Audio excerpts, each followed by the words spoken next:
अवगत कराते हैं। ये हमारा फर्ज भी है, जो कोई बात सामने आती है राजनीतिक रूप से और खास तौर के हरियाणा की, तो हम आपके साथ उसको साझा करें मीडिया के साथ, ताकि लोगों में ये बात असलियत सरकार की सामने आए।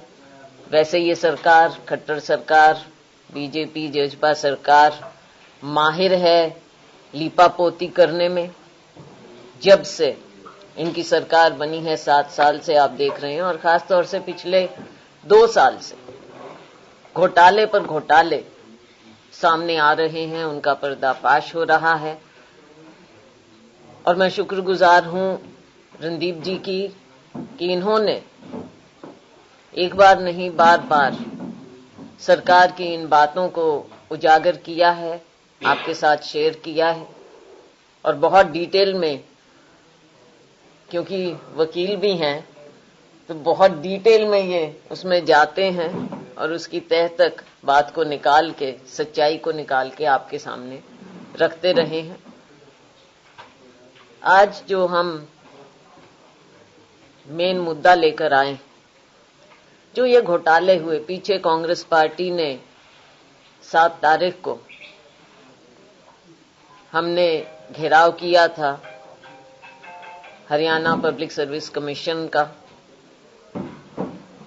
बात कुछ ऐसी रही कि भर्तियां जब से ये होने लगी हैं, तो हर भर्ती में, पेपर्स में हर तरह से घोटाला हुआ है। यानी कि हरियाणा के लोगों के साथ ना केवल नाइंसाफी हुई है, बल्कि उनके साथ धोखे पर धोखा हुआ है। और सिर्फ ये कह देना कि उस दिन जैसा आपने देखा ऑर्डर्स हुए, ऑर्डर्स हमारे सामने सार्वजनिक बाद में हुए, हमारे घेराव के बाद, लेकिन शायद उसमें ऑर्डर पिछले दिन का लिखा गया है, 6 तारीख का, सब्जेक्ट टू करेक्शन, आप लोग देख लेंगे। लेकिन सरकार प्रेशर में आई, कांग्रेस ने इस बात को उठाया, और जैसा मैंने कहा रणदीप जी ने बहुत डिटेल में ये बातें निकाली हैं। मुख्य रूप से बात क्या है? मुख्य मुद्दा यही है कि हर बार कभी कोई नागर हो जाता है, कभी कोई बलारा हो जाता है, कभी कोई हो जाता है, नाम अलग अलग सामने आ जाते हैं। असली बात क्या है? मूल बात यही है कि खट्टर सरकार और खुद मैं कहूंगी कि मुख्यमंत्री महोदय अपनी जिम्मेवारी से पीछे कब तक हटेंगे? कटघरे में आज के दिन कोई नागर नहीं खड़ा है, कटघरे में केवल और केवल मुख्यमंत्री महोदय खड़े। उनकी देखरेख में, उनके संरक्षण में ये सारा कार्य हुआ है। वरना मुझे आप बता दीजिए कि इतना बड़ा घोटाला कैसे हो सकता था? और यही नहीं, अनेकों जो फैसले लिए जाते हैं, क्या सरकार इस बात से बिल्कुल उनको मालूम ही नहीं है कि नौकरियां निकाल दी जा रही हैं, टेस्ट हो रहे हैं, उनमें लोगों को पास कर दिया जा रहा है, फिर क्राइटेरिया बदल दिए जाते हैं? ये कैसे हो सकता है कि मुख्यमंत्री को इन चीजों के बारे में पता ना हो? टेस्ट हो जाता है, 40,000 लोगों के टेस्ट हो जाते हैं, कितनी शिफ्टों में होते हैं, क्या हो रहा है, वो सब पता है आपको।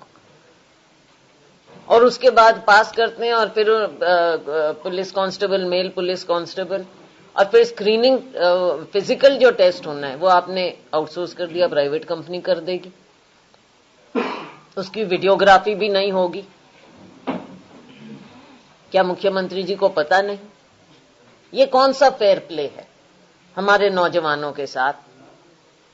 आप देखते हो सुबह किसी, वैसे तो आप दिल्ली बेस्ड हैं, सॉरी चंडीगढ़ बेस्ड हैं ज्यादा लोग, लेकिन अगर आप गांवों में कहीं जाओगे, देहात में निकलोगे सुबह सुबह या शाम को, आप देखोगे कि कितने लड़के दौड़ लगा रहे हैं, मेहनत कर रहे हैं, अपनी फिजिकल फिटनेस कर रहे हैं। और ये तो मैं समझती हूँ कि इतनी अच्छी बात है कि बच्चे गलत आदतों से दूर होकर ऐसे कार्य कर रहे हैं, सिर्फ इस उम्मीद में कि उनकी फिजिकल फिटनेस से उनको नौकरी मिल जाएगी। अच्छी नौकरी मिल जाएगी, तो क्या उनकी जिंदगी के साथ खिलवाड़ नहीं हो रहा? क्या पता किसको नौकरी लगेगी, क्या वो फिजिकल फिटनेस के आधार पर लगेगी या कोई और क्राइटेरिया हो जाएंगे, क्योंकि वीडियोग्राफी तो होगी नहीं, प्राइवेट एजेंसी कुछ भी करेंगी, किसको मालूम पड़ेगा। साथियों, ये सब बातें हैं खट्टर सरकार, खट्टर जी खुद माननीय मुख्यमंत्री जी कटघरे में है, और ये मैं कह सकती हूं अपने साथियों के साथ कि कांग्रेस सरकार आएगी, हम एक एक चीज की जांच करवाएंगे, एक एक चीज की जांच होगी।